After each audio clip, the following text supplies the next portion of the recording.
Hey everybody, welcome back to the channel.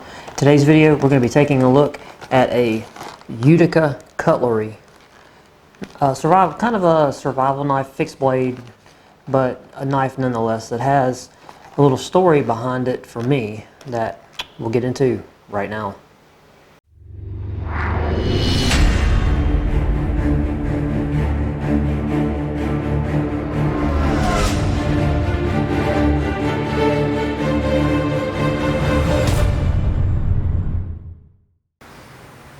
Okay, so we're going to take a look at this Utica Cutlery fixed blade knife, but first, how I came to find this knife.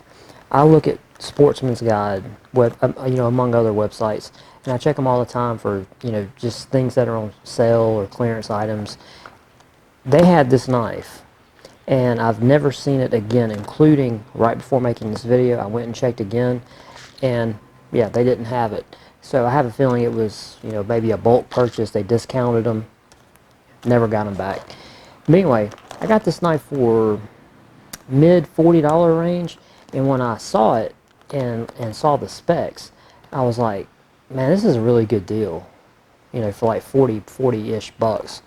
So I'm ashamed to say I don't know anything about Utica Cutlery, and I'd never heard of them before.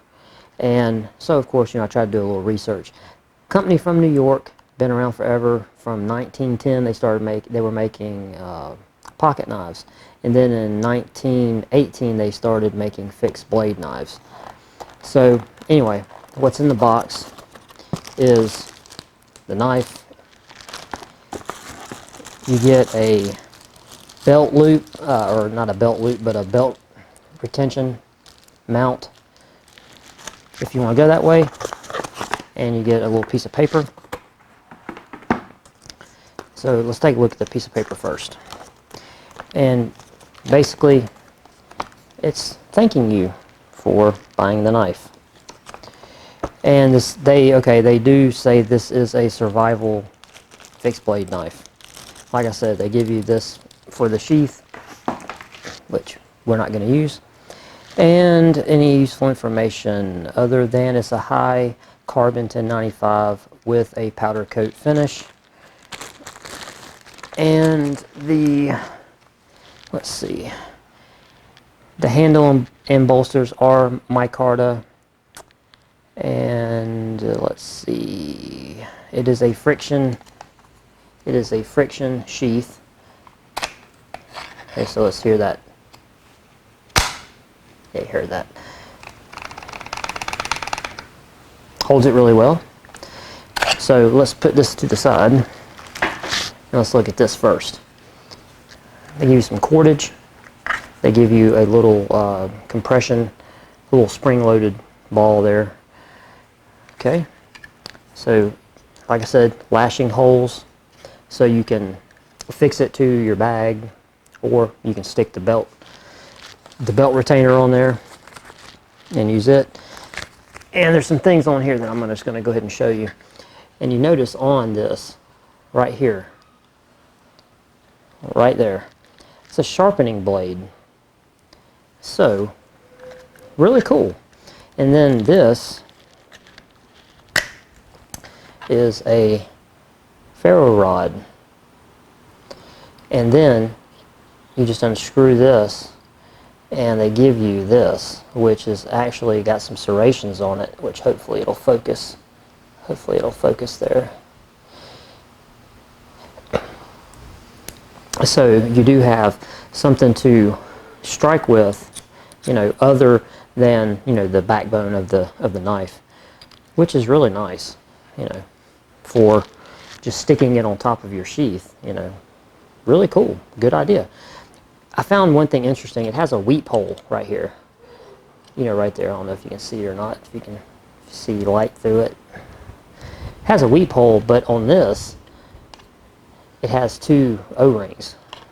So, yeah, whatever. I'm not trying to understand that one. But yeah, and the O-rings, I would suspect, aren't really there for, keeping anything out of the compartment. It's more just for the retention, because, man, them two O-rings make this thing really, really tough to to go in there, and it's not coming out. So yeah, you know, very simple but nice design. I do like the fact they give you the ferro rod and everything, and they give you a little bit of cordage, which is nice. But this is what ultimately you're going to be buying. This is, like I said, 1095 high carbon with powder coat finish. Blade length's 4.57 inches. Cutting edge 4 inches. Overall length 9.6. And blade thickness is 190 thousandths. So, you know, of course it's full tang. Has a good striker back here on the butt.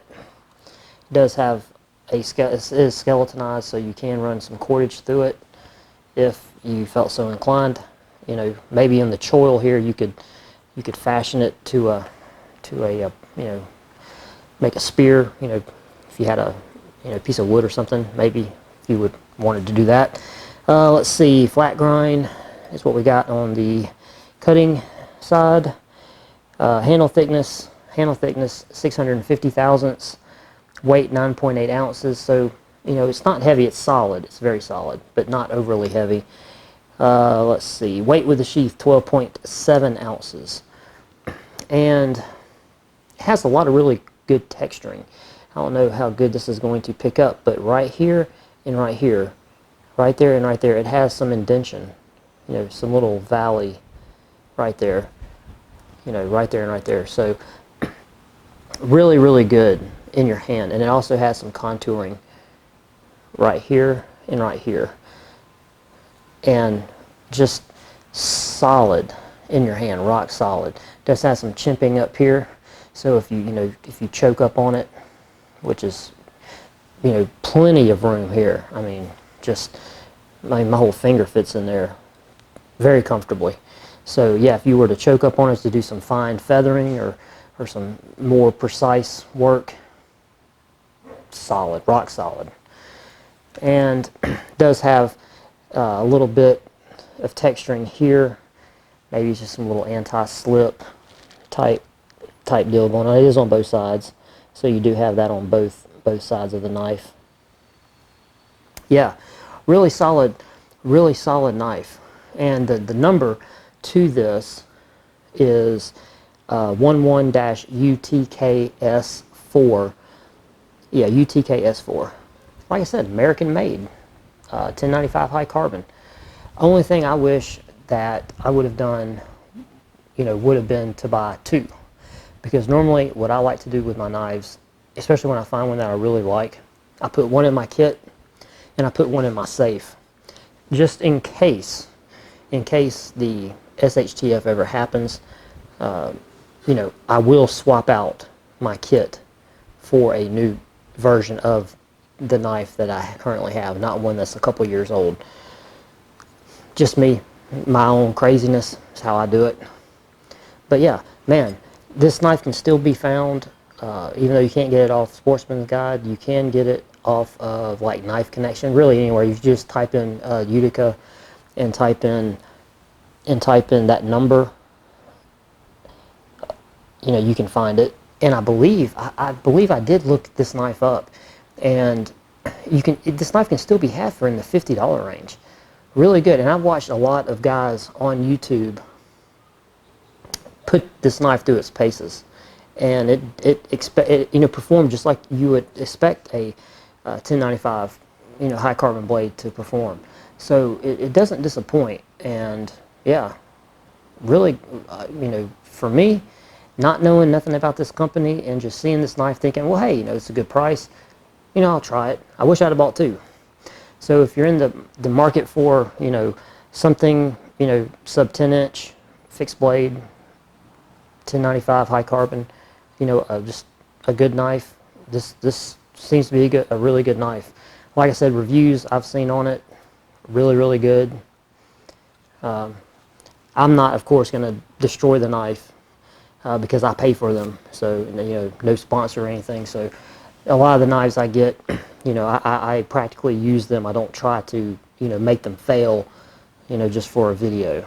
But yeah, it has a nice stop here too, so that when it is in your grip, you know, it's not going anywhere.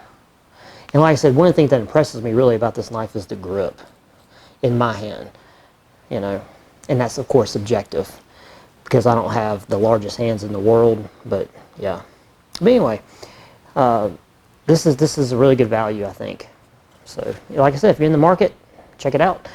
I do have a pretty decent knife collection, so you know, if you have any other knives maybe you would like to see or hear my thoughts on, my comments, you know, drop a comment below in the video. And if you like this video, throw it a like, subscribe to the channel for more content, and have a great day. See you in the next one.